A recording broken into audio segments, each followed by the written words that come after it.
Hello बच्चों, let's see the question. A ball of mass m is thrown vertically upward instead of neglecting air resistance.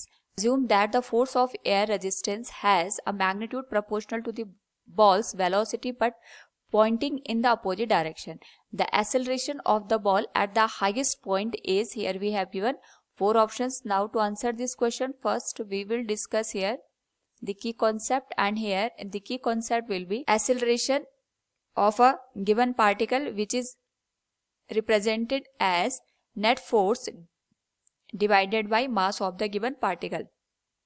Now इस particular case में हमसे जो object है उसको हम वर्टिकली अपवर्ड डायरेक्शन में थ्रो कर रहे हैं और यहाँ पे एयर का जो रेजिस्टेंस एक्ट करता है उसके बारे में इंफॉर्मेशन पूछी गई है एट दी हाईएस्ट पॉइंट. तो जब हम ऑब्जेक्ट को यहाँ पे अपवर्ड डायरेक्शन में थ्रो करते हैं उस पर्टिकुलर केस में हमारे पास जो ऑब्जेक्ट का मोशन होता है ये अपवर्ड डायरेक्शन में होता है. तो यहाँ पे हम ये कह सकते हैं कि हमारे पास जो एयर का रेजिस्टेंस होगा ये मोशन के जस्ट अपोजिट डायरेक्शन में काम करेगा. यानी जब हमारे पास ऑब्जेक्ट अपवर्ड डायरेक्शन में मोशन करेगा उस पर्टिकुलर केस में जो एयर का रेजिस्टेंस है it will act in the downward direction. ये हमारे पास यहाँ पे डाउनवर्ड डायरेक्शन को इंडिकेट करेगा. और जब यहाँ पे हाईएस्ट पॉइंट पे ऑब्जेक्ट पहुंच जाएगा उसके बाद जो ऑब्जेक्ट का मोशन है वो डाउनवर्ड डायरेक्शन में इंडिकेटेड होगा. तो इस पर्टिकुलर केस में जब हमारे पास ऑब्जेक्ट डाउनवर्ड डायरेक्शन में इंडिकेटेड होगा तो हमारे पास जो एयर का रेजिस्टेंस होगा ये यहाँ पे अपवर्ड डायरेक्शन में इंडिकेटेड होगा, क्योंकि जो रेजिस्टेंस होता है ये हमेशा रिलेटिव मोशन का अपोज करता है. इस पर्टिकुलर केस में हमसे हाईएस्ट पॉइंट पे पूछा गया है कि जो रेजिस्टेंस की वैल्यू होगी in terms of the acceleration वो कितनी होगी. तो हमें पता है कि जब ऑब्जेक्ट को हम अपवर्ड डायरेक्शन में मोशन करवाते हैं तो हाईएस्ट पॉइंट पे जो ऑब्जेक्ट होता है ये रेस्ट की कंडीशन में होता है.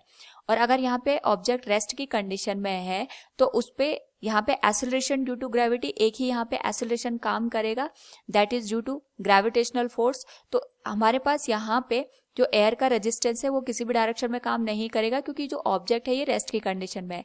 एयर का रेजिस्टेंस या तो ऑब्जेक्ट के अपवर्ड डायरेक्शन में मोशन करने के ड्यूरेशन पे लगता है या तो डाउनवर्ड डायरेक्शन के टाइम पे हमें ऑब्जर्व होता है. और जब ऑब्जेक्ट यहाँ पे किसी हाइट पे हमने प्लेस किया तो उस पर्टिकुलर केस में केवल एक्सेलरेशन ड्यू टू ग्रेविटी ही काम करेगा.